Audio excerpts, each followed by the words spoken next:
नमस्ते, solid facts में आप सबका स्वागत। जैसा आप देख रहे हैं, मंथन हमारे साथ मौजूद हैं। बहुत स्वागत है सर।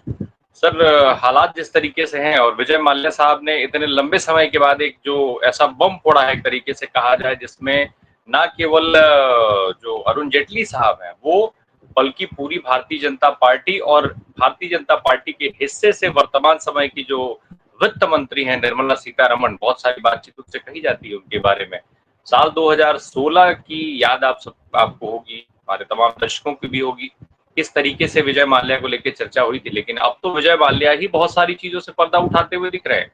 सर, क्या माना जाए, भारतीय जनता पार्टी, अरुण जेटली, वित्त मंत्री निर्मला सीतारमण और फिर इन सब के रास्ते प्रधानमंत्री नरेंद्र मोदी, सबको पता था कि विजय माल्या भाग रहे हैं और विजय माल्या को भगाने में इन सबका हाथ है। क्या माना जाए, विजय माल्या का दावा क्या कहता है? I told the finance minister, Arun Jaitley, before leaving for the airport. And then I flew from Delhi to London. I was on my way to Geneva for a FIA World Council meeting, which was fixed months ago. I told the finance minister because I went from Parliament to Delhi airport. When this news hit the media, once again, it created a storm. Yeah. People went running to Mr. Jaitley. He denied meeting me. A Congress MP saw us and then said to the media, no, I saw them together. Mr. Jaitley had to retract his statement and say, yes, I met him, but only while I was walking. It was a fleeting meeting. I never said I went to Mr. Jaitley's office, sat in front of him, had tea with him. All I said is I told the finance minister while leaving, I'm going to London. I have to go to Geneva for a meeting. I'll be back. Please tell the banks to sit across the table and settle with me. How long does this take? This one sentence. A minute or two. चलते चलते बात हो सकती है ना? हाँ. मैं थोड़ी ना कहा कि मैं कुर्सी और मेज के सामने बैठ के डिस्कशन कर रहा था. But you see the way he denied it. Then when the Congress MP pointed out his mistake that he saw us, he quickly changed. This is the problem with the media, particularly where I'm concerned. They conjure up stuff, they blow things well out of proportion. Okay, if it's good for their business, let them continue doing it. Ram Prakash जी नमस्कार, आपको सारे दर्शक साथियों को भी। देखिए, ये कोई भी जितने भी आप विजय माल्या का जिक्र कर रहे हैं, ये भागे नहीं, ये बाकायदा भगाए गए हैं और सरकार की एक्टिव इन्वॉल्वमेंट के जरिए भगाए गए हैं। ये कहने में किसी को कोई संकोच नहीं होना चाहिए। और जो पूरी क्रोनोलॉजी देखेंगे आप, 2016 की आपने बात की, 2018 की बात की और सारी बातें की। और देखिए, इन्होंने जो अपना क्या नाम है लोन लिया था विजय माल्या ने, उन्होंने 6200 करोड़ रुपए का लोन लिया था तमाम बैंकों के जरिए। और वित्त मंत्री निर्मला सीतारमण से लेकर के तमाम लोग ये बात कह चुके हैं कि इन्होंने 14,161 करोड़ रुपया लौटा भी दिया। उसके बावजूद ये तो विदेश के अंदर है वहां पर, और इनसे बड़े बड़े कितने डिफॉल्टरों को किस रूप में सरकार ने ऑबलाइज किया है और आज भी लगातार कर रही है, उसकी एक बानगी देख लीजिए। सारा दर्शकों को समझ में आ जाएगा कि खेल क्या है पूरा। और ये मैं पूरी जिम्मेदारी के साथ कह रहा हूं कि मोदी सरकार ने जो ये काले धन का पाखंड रचा था चुनाव में सत्ता में आने के लिए 2013 में, अगर आपको याद हो, कि काला धन वापस लेकर के आएंगे, 15-15 लाख रुपए हर व्यक्ति को मिलेंगे। पहली कैबिनेट की मीटिंग के अंदर टास्क फोर्स बनाने की बात थी, अगर आपको ध्यान हो तो टास्क फोर्स बनी। उसकी आज तक अगर एक भी मीटिंग हुई हो तो मुझे मोदी सरकार बता दे, कोई भगत बता दे, इनका बीजेपी की IT सेल बता दे, कोई इनका सारे का सारा जो भी इनके भगत है वो बता दे। एक भी मीटिंग उस आज तक उस टास्क फोर्स की नहीं हुई। तो आप सोच लीजिए काला धन के ऊपर इनकी क्या गंभीरता थी। पहला पक्ष तो ये, उसको लगातार के ढोल पीटते पीटते 2013 में सत्ता हथियाने से लेकर के आज तक। अब आपने सवाल किया विजय माल्या का, ये किसको नहीं पता कि ये उस दिन पार्लियामेंट के अंदर राज्यसभा में बाकायदा अरुण जेटली जी से मिलके गए और अरुण जेटली ने नकारा उस बात को, जबकि तमाम जर्नलिस्ट साथी वहां थे, उन सब ने देखा इसको। और जब इन्होंने नकारा कि मेरे से नहीं मिले, उसके बाद PL पुनिया को राहुल गांधी प्रेस कॉन्फ्रेंस में लेकर के आए और PL पुनिया ने बताया कि किस तरीके से दोनों बात करके बैठ के बात करें। तो एक चीज आप याद रखिएगा हमेशा, सारे दर्शकों को मैं कहूंगा कि ये भागे नहीं, शब्दों को थोड़ा ठीक करना चाहिए हमें, ये भगाए गए हैं और ये एक्टिव कनाइवेंस से भगाए गए हैं सत्तारूढ़ दल के द्वारा। और ये हम अभी साबित करेंगे कि कौन भागा और कैसे भागा और कैसे बैंक डिफॉल्टरों को सरकार शह देती है, प्रश्रय देती है। अब बात करें अनिल अंबानी की, माल्या को छोड़ दीजिए कुछ समय के लिए। अनिल अंबानी के ऊपर 49,000 करोड़ रुपए का कर्ज था, 49,000 करोड़। कितने में सेटल किया आपने? 455 करोड़ में। और सभी तरह के सरकारी ठेके, टेंडर, हर तरीके में कंपीट करते हैं वो। अभी भी आपने देखा वो कितना बड़ा डिफेंस की एक सबसे बड़ी फैक्ट्री लगाने जा रहे हैं। रफाल के अंदर उनको किस तरीके से पार्टनर बनाया गया, 49,000 करोड़ रुपए का बैंक डिफॉल्टर मौज काट रहा है, उसके ऊपर आज तक कोई कार्रवाई हो तो बता दीजिए। छोड़ दीजिए इसको, केवल प्रिय मित्र पे आ जाइए। जो प्रिय मित्र हैं मोदी जी के नंबर 1, पूरी दुनिया में जिनका डंका बजता है मोदी के साथ, अडानी के ऊपर कुल कर्ज है 2.4 लाख करोड़ रुपए, और उनके पास जो कैश बैलेंस वो है 54,700 करोड़, 791 करोड़। तो नेट कर्ज उनके ऊपर कितना है, 1,81,604 करोड़ रुपए। उसके बावजूद देश के सारे पोर्ट, एयरपोर्ट, अपने जितने भी जो भी इंफ्रास्ट्रक्चर की चीजें किसको मिल रही हैं, देख लीजिए आप। LIC के बॉन्ड, अभी जो आपने देखा जो अडानी ने बॉन्ड अपने फ्लोट किए, एक भी इन्वेस्टर नहीं आया, नॉट इवन ए सिंगल। उसके बावजूद भारत सरकार ने 5,000 करोड़ रुपया केवल LIC के बॉन्ड खरीद लिए सिंगल हैंडेडली। कल अगर अडानी को कुछ हो गया तो इस देश की LIC और देश का आम निवेशक कहां जाएगा? ये दर्शकों को सोचना चाहिए। ये आपका पैसा है, LIC में आप प्रीमियम देते हैं, आप भुगतेंगे। उसके बावजूद छोड़ दीजिए इसको। आपने कहा माल्या का जिक्र, मैं आपको और चीजें डिटेल में देना चाह रहा हूं। तो इससे पहले 2014 से पहले कभी आपने देश के किसी उद्योगपति को, बैंक डिफॉल्टर को इस तरीके विदेशों में भागते हुए देखा था? कितने नाम याद है आपको? और 2014 के बाद एक ये सीरीज शुरू हो गई, जो मेरी जानकारी है उसमें एटलीस्ट 32 लोग ऐसे हैं, और most of them are from a particular state. दर्शकों के लिए जानना मुश्किल नहीं है कि किस राज्य के। मैं एक छोटी सी वानगी आपको देता हूं, आप सारा समझ जाएंगे। नीरव मोदी 11,400 करोड़ रुपए। हमारे मेहुल भाई, किसके मेहुल भाई हैं ध्यान होगा आपको, बड़ी कॉन्फ्रेंस में कहा था, किसने कहा था, 7,000 करोड़ रुपए। जतिन मेहता 7,000 करोड़ रुपए। संजय सिंघल 47,000 करोड़ रुपया। सुब्रत राय हालांकि दिवंगत है, उसके बावजूद उनकी जो देनदारियां थी वो 25,000 करोड़ रुपए। गौतम थापर 2,000 करोड़ रुपए। कहा है ये लोग, ये कैसे चलेंगे? आप एक सवाल पूछ लीजिए मोदी जी से, आपके ऊपर तो ईडी से लेकर के सारी चीज कितने जर्नलिस्टों के साथ हुआ, कितने चैनलों के साथ हुआ, कितने यूट्यूब के साथ हुआ, कितने लोगों के साथ हुआ। आप कोई सवाल पूछ लीजिए, आप कोई इनकन्वीनियंट कोई चीज कर दीजिए, आप कोई बयान दे दीजिए, सिटिंग मुख्यमंत्री, सिटिंग डिप्टी चीफ मिनिस्टर, सबके ऊपर ईडी, सीबीआई। इन लोगों के ऊपर पेगासस, इन लोगों के ऊपर जितना बड़ा बड़ा लोन था, इन पेगासस अगर मान लीजिए यूज हुआ तो इनके लिए यूज करना चाहिए था या आम नेताओं के लिए, पत्रकारों के लिए यूज करना चाहिए? कैसे चलेगी? निगरानी किसकी कर रहे हो आप, और किसकी करनी चाहिए? आज वो जो पहलगाम के आतंकवादी थे उनको ट्रैक नहीं कर पाए आप। आज 8 जून है, 22 अप्रैल की घटना है, आप विश्वगुरु हैं। आपकी प्रायोरिटीज का सवाल है Ram Prakash ji. This government is of misplaced priorities. ये जो पाखंड है ना, निर्मला सीतारमण कभी कुछ कहती हैं, कभी कुछ कहती हैं, इन सारे लोगों को किसने भगाया? सवाल ये है, किसके कार्यकाल में भागे? ये सरकार उल्टा सवाल कर देती है कि इनको लोन किसने दिया था, भागे कैसे, वापस क्यों नहीं लाए, दूसरे देशों के साथ ट्रीटी किसकी? तो ये कंप्लीटली हिपोक्रेसी की सरकार है, खासतौर पर इस मामले के अंदर। जो कहते हैं उससे करते ठीक विपरीत है। विजय माल्या गलत नहीं कह रहे, और ये कोई नई बात नहीं, ये कोई बम भी नहीं। ये 2016 से आपको याद होगा, 2016 में हुआ, 18 में हुआ। राहुल गांधी PL पुनिया को लेकर के आए, उन्होंने बाकायदा टाइमिंग बताई, बातचीत बताई, और वहां से एयरपोर्ट से निकल के गए। कितने बैग लेकर के गए, वहां पर उनको रोकने की भी कोशिश की गई, उसके बाद वो निकल गए। किसका प्रश्न था? और ये जो बाकी भाई लोग थे, ये किसके भाई, ये कौन से राज्य के, ये किसको फाइनेंस करते हैं, ये किसके करीब है? इसका कोई जवाब है?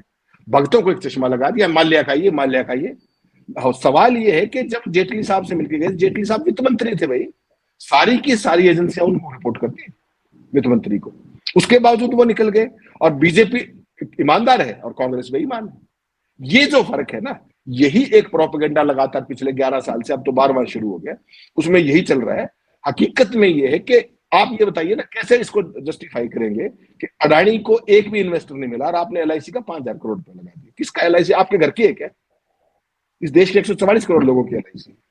कौन से अधिकार के साथ? कैसे आप उनको सारे के सारे बैंक, एयरपोर्ट, पोर्ट्स और सारी चीजें देते जा रहे हैं? किस हक के साथ? तो ये सारी चीजें देखनी पड़ेंगी। एक माल्या को मत देखिए, ये पूरे का पूरा इकोसिस्टम डेवलप किया गया है और ये लगातार बढ़ाया जा रहा है, इसको पल्वित और पोषित किया जा रहा है स्वयं सत्ता के द्वारा, किसी और के द्वारा नहीं।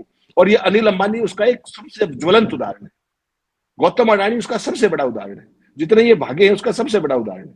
केवल अगर अडानी डूब गए तो इस देश का क्या होगा, कभी सोचा आपने? जिस तरीके की मोनोपोली की जा रही है, सरकार से कोई सवाल कितनी बार पूछा जाता है, अमेरिका तक फंसे हुए हैं, सब दुनिया तक उसमें, सारे पड़ोसियों के साथ संबंध देख लीजिए, श्रीलंका के साथ बिजली, बांग्लादेश के साथ बिजली, केन्या के एयरपोर्ट की वापसी, ये क्या हो रहा है?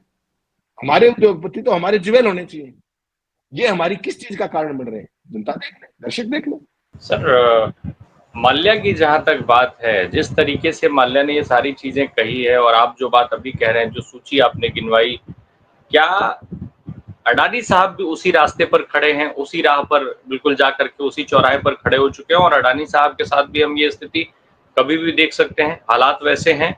दूसरी चीज़ एक और है, जिस तरीके से निर्मला सीतारमण सदन के अंदर बता रही थी सारी कहानी, अब वो तो पूरी कहानी उल्टी पड़ गई है कि हमने ये कर दिया, हमने वो कर दिया। अब वो सारे दावे कैसे साबित करेंगी निर्मला सीतारमण, जब विजय माल्या खुद सामने आकर के सारी बातें कहते हुए सुनाई दे रहे हैं? Vijay Mallya case, 14,131.6 crore complete amount of the attached property has been restored to the public sector banks. So there's no way in which I can go on listening to very many members who without the facts go on saying no haircut has happened, big people are allowed to take the money, small people are being punished. No way, we've not left anyone. Even if they fled the country, we've gone after them. ED has collected this money and given back to the public sector banks. 14,131.6 crores only from Vijay Mallya. Here is the recovery certificate of the Debt Recovery Tribunal. Right? It says recovery certificate 6,203 crores 35 lakhs 3,879 and paisa 42 only. That is evidence of the debt. Right? Where did this 9,000 crore figure come from? Ramprakash जी, दावे को साबित करने की जरूरत उस व्यक्ति को होती है जिससे कोई सवाल पूछा जाए। क्या निर्मला सीतारमण से कोई सवाल पूछा जा रहा है? क्या इस सरकार से कोई सवाल पूछा जा रहा है? सरकार का तो डंका बज रहा है।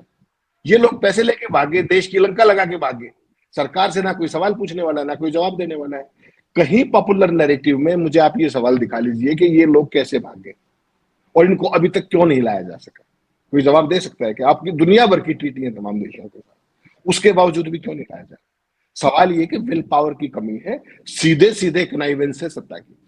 उसके जब तक सत्ता को अकाउंट टू अकाउंट होल्ड नहीं किया जाएगा, तब तक ये सब ऐसे ही चलता रहेगा। भक्त अपने 2 रुपए में ट्रोलिंग करते रहेंगे, बीजेपी की आईटी सेल अपना प्रचार करती रहेगी, कांग्रेस के नाम पर राहुल गांधी सवाल पूछते रहेंगे, विपक्ष सारा इधर उधर बिखरा हुआ है। जिस तरीके के जो भी हालात है, कोई सवाल पूछता है, कोई अग्रेसिव होता है, उसको उठा के जेल में डाल देते हैं। आपने केजरीवाल का हाल देखा था, आपने झारखंड के मुख्यमंत्री का देखा था, आपने मनीष सिसोदिया का देखा था, सोनिया गांधी के ऊपर जिस तरीके से ईडी लगा दी गई, राहुल गांधी से कितनी बार पूछताछ हो चुकी है। तो यहाँ तो जो सवाल पूछेगा वो अंदर जाएगा, जो गड़बड़ करके जाएगा वो आनंद करेगा। आप देख लीजिए विजय माल्या का क्या बिगड़ पाया, अनिल अंबानी का क्या कर लिया आपने? यही घूम रहे, कह दिया मैं तो बैंक, मेरे पास तो पैसे ही नहीं है। एक तरफ दिवालिया घोषित होने की प्रक्रिया है, दूसरी तरफ रफाल के साथ पार्टनर बनाया जा रहा है उनको, खुद कह करके। और वहां के फ्रांस के राष्ट्रपति ने बताया कि प्रधानमंत्री ने कहा था, मना करे प्रधानमंत्री। और यहाँ पर तमाम चीजें, अब सबसे बड़ा देश का वो डिफेंस का प्रोजेक्ट लगा रही है। पैसा कहां से आ रहा है? पिछला 49,000 करोड़ कहां गया? जो ये जितने भी ये चीजें लाई जा रही हैं, बैंकरप्सी कोड और ये सारी चीजें, ये बैकडोर से उस सारे धन को राइट ऑफ करने के लिए सारे धंधे हैं। 16 लाख करोड़ रुपया मोदी सरकार ने माफ किए कि नहीं किए? किसी गरीब किसान का, किसी मजदूर का, किसी मेरे आप जैसे का 1 रुपया माफ किया आज तक? 16 लाख करोड़ कैसे माफ कर दिए? कौन है ये लोग? आप तो कहते हो हम तो गरीबों की सरकार है, किसानों की सरकार है, और पैसे किसके माफ करते हो? लोगों के लिए तुम्हारे पास पैसा नहीं, इनके पास 16-16 लाख करोड़ रुपए। तो ये तो बेसिकली इन्होंने एक इकोसिस्टम डेवलप कर लिया है। वो भक्त ताली बजाते रहते हैं, बीजेपी की आईटी सेल अपने लगी रहती है, जो बोले उसके ट्रोलिंग कर दो, उसके खिलाफ केस दर्ज कर दो, बात खत्म होगी। यही नया भारत है रामप्रकाश जी, इसके अलावा नए भारत में कुछ नहीं। नए भारत की जहां तक बात है सर, निर्मला सीतारमण का दावा और विजय माल्या का दावा, अगर हम इन दोनों को मिला लें और साथ में राहुल गांधी का विजय पीएल पुनिया को सामने लेकर के आना, ये सारी चीजें तो ऑलमोस्ट अब विजय माल्या जो कह रहे हैं उससे साबित होती दिख रही हैं। ठीक है कि आज हम इस स्थिति में बैठे हैं कि सवाल कोई नहीं उठा रहा है, लेकिन एटलीस्ट एक और चीज हो गई है इस समय, जिस तरीके से ऑपरेशन सिंदूर को लेकर के मोदी जी देश में घूम रहे हैं, राज्यों में घूम रहे हैं, राहुल गांधी के हाथ में एक और बड़ा मुद्दा आ गया है, पूरे विपक्ष के हाथ में एक और बड़ा मुद्दा आ गया है। जब वो आक्रामक होकर के और सरकार का सामना कर सकते हैं, उन पर सवाल उठा सकते हैं, ये तो तय है कि उसका जवाब नहीं देंगे। लेकिन जनता को कितना बड़ा नुकसान होने जा रहा है, क्या ये साफ तौर पर नहीं दिख रहा है? जनता अगर नहीं चेती तो स्थिति बहुत भयावह होने वाली है। राम प्रकाश जी, देखिए, भारत की जनता ने जो ये मौजूदा दौर है, ऐसा लगता है इसकी नीति को स्वीकार कर लिया है, इनके प्रोपेगेंडे को स्वीकार कर लिया है और सवालों को तिलांजलि दे दी है।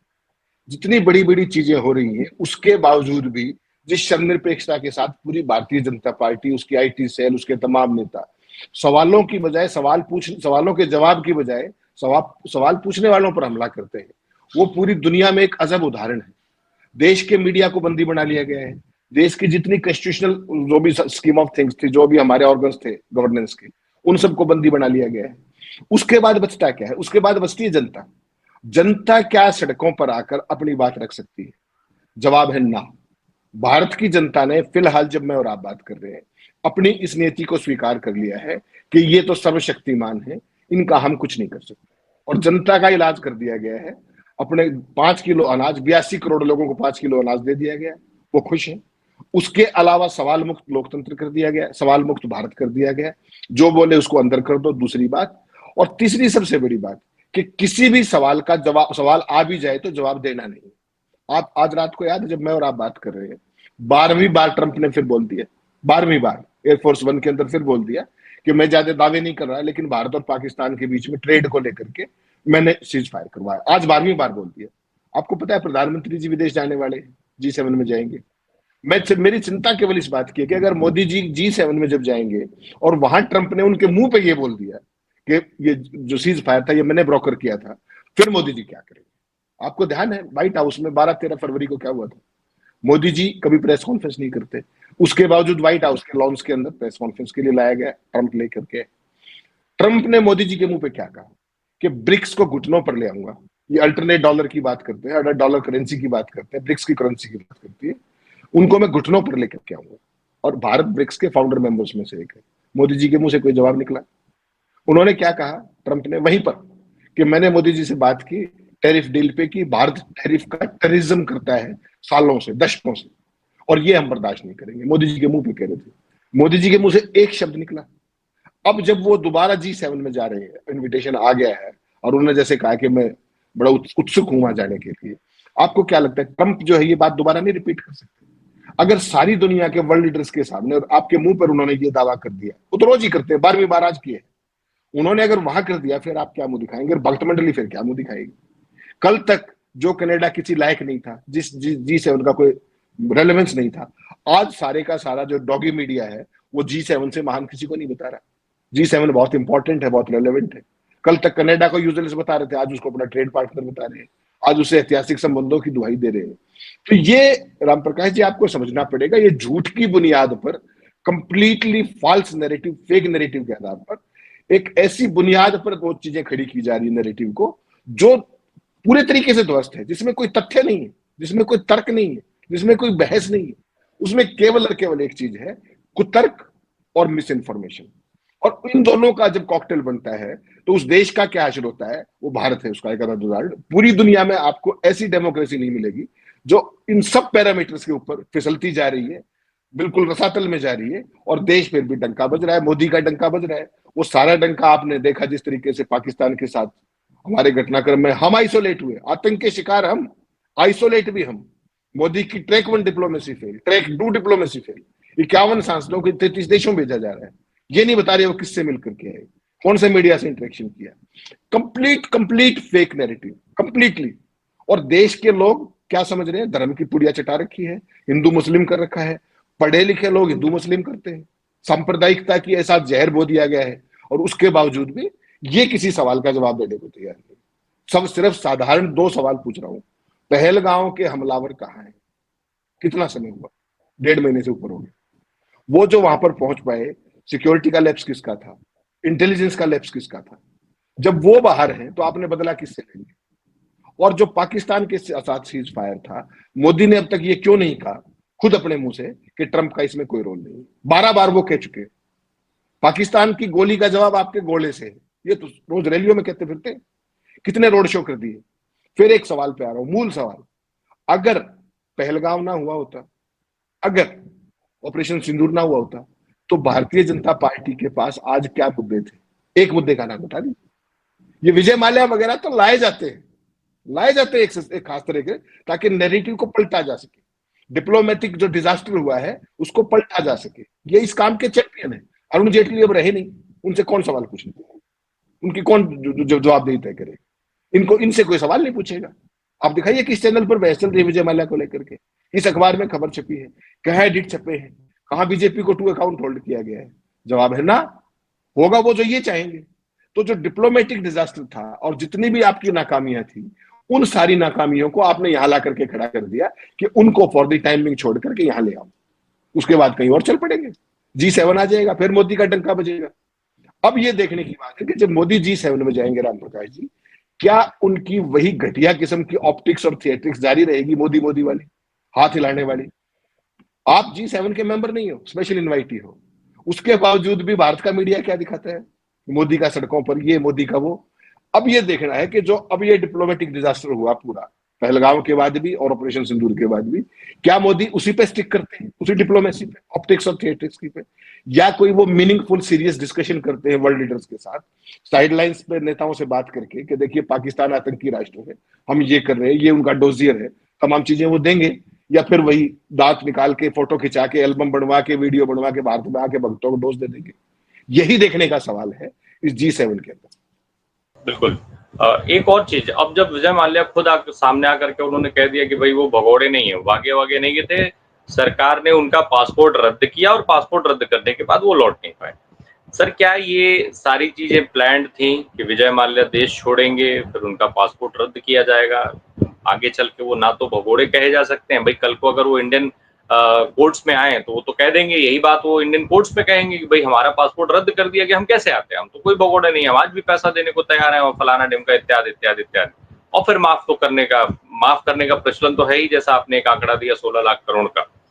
ऐसे में माना जाए कि विजय माल्या के लिए अब दरवाजे खोले जाएंगे, विजय माल्या अब एक बड़ा मोहरा बनेंगे, उनको लाया जाएगा, दिखाया जाएगा, मीडिया में जबरदस्त रूप से उनको चलाया जाएगा कि ऐसे लाए गए, वैसे लाए गए, ये किए गए, वो किए गए, और फिर विजय माल्या वापस से उसी तरीके से मौज मस्ती करते हुए और स्थापित किए जाते हुए देखे जाएंगे। संभावनाएं बन रही हैं। राम प्रकाश जी, कोई कंफ्यूजन मत मानिए, कंप्लीट कनाइवेंस के साथ उनका पासपोर्ट रद्द किया गया था, कंप्लीट कनाइवेंस के साथ बहुत इजीली उनको ईज आउट किया गया था। बाकायदा वित्त मंत्री से मिलकर के गए थे, पहले से मीटिंग शेड्यूल्ड थी, पासपोर्ट कब एक्सपायर होना था, पासपोर्ट को कैसे रद्द किया गया, वो एक सारा जांच का विषय है। जब चाहे, जिस चाहे, ये अकेले विजय माल्या की बात क्यों कर रहे हो? ये बाकी भाई भी तो है, ये भी तो पैसे ही लेके भागे हैं, ये कोई धर्म का काम करके गए हैं, इन सब का जिक्र क्यों नहीं करते? विजय माल्या को तो एक चेहरा बना दिया गया क्योंकि उसका एक सेलिब्रिटी स्टेटस रहा है पूरे देश के अंदर, दुनिया उसको पहचानती है। ऐसा नहीं है कि इन बाकियों को जानते नहीं, सब देश के लोग जानते हैं, लेकिन विजय माल्या का नाम बिकता है तो उसको फॉर द टाइमिंग आगे कर दिया गया है। वो बोलने में सेलिब्रिटी है, तमाम चैनलों पर एक्टिव रहता है, यूट्यूब को उसने 4 घंटे का इंटरव्यू दे दिया। बेसिकली क्या है, ये भी कहीं ना कहीं पर्दे के पीछे एक खास तरीके की सौदेबाजी हो रही है, जो ट्रंप के शब्दों में अगर कहे ना कि डील चल रही है अंदर। ऐसे ट्रंप अगर माल्या आते तो अब तक आ ही चुके होते, 7 साल हो गए भाई। ये सारे का सारा खेल म्यूचुअल कनाइवेंस का है, मिलजुल करके सारी जुगलबंदी की जाएगी, ये चाहेंगे तो उसको ले आएंगे। आप ये बताए ना, बिना लाए ही सारा काम चल रहा है। उसने क्या कहा, उसका पूरा इंटरव्यू आप देखिएगा, उसने कहा लोग मुझसे शराब मांगते थे, लोग मुझसे पैसा मांगते थे, मैं ये दे देता था, वो नहीं देता था, इस तरह की चीजें ओपनली कह रहा है वो। तो कौन थे वो लोग, कौन मांगता था, बता दे, सरकार बताए ना। तो ये सवालों के जवाब नहीं देंगे ना, इनसे कोई सवाल पूछेगा। ये तो बेसिकली देश की जनता को देखना है, समझना है बिटवीन द लाइन्स कि माल्या गए कैसे थे, किसने भेजा था उनको। मैं फिर वही कह रहा हूँ, जितनी सूची मैंने बताई, 31 लोगों की सूची है, और मैं टाइम बचाने के लिए सारी आपको नहीं बताई, 31 लोगों की सूची। इनमें ये भी देख लीजिए कौन किसका रिश्तेदार है, इसमें भी बड़ा इंटरेस्टिंग चीज है, किस किस के रिश्तेदार है। मोदी जी के जो दोनों प्रिय हैं उनके रिश्तेदार हैं तमाम। तो वो अपने आप को भागे भाई, वो उनको भगाया गया है, उनको इज आउट किया गया है। देश की जनता को कभी समझ में नहीं आएगा। ये तो अपने 5 किलो अनाज दे करके धर्म की अफीम, सांप्रदायिक विभाजन, इनकी खुराक यही है। मोदी जी को समझ में आ गया, विपक्ष की कोई औकात नहीं है, जो बोलेगा उसको अंदर कर देंगे। अदालत से लेकर के सारी जांच एजेंसियां की स्थिति क्या है वो सारा देश देख रहा है। तो कंप्लीट इकोसिस्टम जो है, of the cronies, for the cronies, by the cronies, केवल इस नई डेमोक्रेसी को समझ लीजिए, दर्शकों को समझ में आ जाएगा। और कॉलोनी कौन है ये कोई सोचने की जरूरत नहीं है। जिस आदमी पर 1,81,604 करोड़ रुपया आज की तारीख में कर्ज है और उसके बावजूद उसकी कंपनी के सारे बॉन्ड्स एलआईसी खरीद लेती है, इसका कोई सवाल नहीं पूछा जाना चाहिए क्या? किसी चैनल पे आपने एक लाइन देखी मुझे बता दीजिए, कोई बहस दिखा दीजिए प्राइम टाइम की, किसी अखबार में एक एडिटोरियल दिखा दीजिए मुझे, इस देश के पॉपुलर नैरेटिव में ये सवाल दिखा दीजिए कि 11 साल में सवाल ही तो गायब किए हैं। ये सवाल गायब हो जाना और देश की जनता का आंखें बंद कर लेना, यही मोदी जी की सबसे बड़ी कामयाबी है। और वो गुजरात के बाद उन्होंने फेमस इंटरव्यू में कहा था, जब उनसे पूछा गया कि बतौर मुख्यमंत्री आप क्या बेहतर कर सकते थे, और मोदी ने पूरे जिम्मेदारी के साथ वहां पर वीडियो क्लिप पे है वो आज कि मैं चाहता तो, मेरी इच्छा तो होती तो मैं कर पाता तो मीडिया को बेहतर मैनेज कर सकता। और उन्होंने मैनेज नहीं करके दिखाया, मीडिया को मोदिया बना करके दिखाया मोदी जी ने। पूरी दुनिया देख रही है इस बात को, और सारी दुनिया के राष्ट्राध्यक्ष हंसते हैं कि किस तरीके का मीडिया है। जिस फंक्शन में आप बोलते भी नहीं, आप केवल एक स्पेशल इनवाइटी हो, वहां भी डंका आपको बजता है, बाकी किसी की कवरेज नहीं दिखाई जाती। अब जितने ही आपके डेलीगेशंस गए थे पाकिस्तान को आतंकी बताने के लिए और हमें पीड़ित बताने के लिए, इंटरनेशनल मीडिया में 4 लाइन की खबर दिखाई है मुझे कहीं। हर जगह एनआई ने स्वागत किया, एनआई को इंटरव्यू दिया, छुट्टी। कोई समझ रहा है क्या देश आदमी? और जिस दिन ये लोग जा रहे थे, मैंने और आपने उस दिन एक डिबेट की थी और हमने सरेआम कहा था कि ये ऑल पेड विजिट है, इसके अलावा कुछ नहीं। अपने गए एम्बेसी में बैठे, इंडियन डायस्पोरा से बैठे, एनआई को इंटरव्यू दिया, भाषण दिया, और वो बांसुरी स्वराज का तो आपने देखा ही, वो तो पॉलिटिकल भाषण दे रही थी। आज का भारत, नया भारत, फला, जैसे सुषमा स्वराज करती थी एग्जैक्टली। तो कोई पूछने वाला नहीं है, चल रहा है अपना। सवाल गायब, मीडिया बंदी, एजेंसियां बंदी, अदालतें कुछ कर नहीं रही, तो ठीक है, चलता है, डंका ऐसे ही बजेगा। निश्चित तौर पे अब विश्व में डंकापति का डंका बज रहा है, लेकिन ट्रंप साहब जैसे लोग भी जो है जब भी मुंह खोलते हैं, सामने आते हैं, वो डंका ही फाड़ने का काम किया करते हैं। और उसी तरीके से अब इस समय फिलहाल विजय माल्या आए हैं। ऑपरेशन सिंदूर का जब ढिंढोरा पीटा जा रहा है, G7 को लेकर के बातचीत हो रही थी, जैसा आपने जिक्र किया किस तरीके से मीडिया ने पलटी मारी है, उस पर भी कभी विस्तार पूर्वक बात होगी। लेकिन अभी फिलहाल की स्थिति में एक नया टॉपिक मिल गया है मीडिया को चलाने के लिए, लेकिन मेन स्ट्रीम मीडिया इससे अलग है। मोदी जी की आईटी सेल इस पर चुप है। अब देखा जाए आईटी सेल को कैसे मैदान में उतारा जाता है, कैसे भक्त ये साबित करते हैं कि 2016 में कांग्रेस पार्टी की सरकार थी और मनमोहन सिंह प्रधानमंत्री थे, या राहुल गांधी, सोनिया गांधी टाइप कोई प्रधानमंत्री था जिसकी इजाजत से विजय माल्या भाग गए। हालांकि विजय माल्या ने इस मामले में बहुत सारी बात कही है और बातचीत होगी, कभी रेफरेंस आएगा तो। Thank you so much sir, बहुत बहुत धन्यवाद।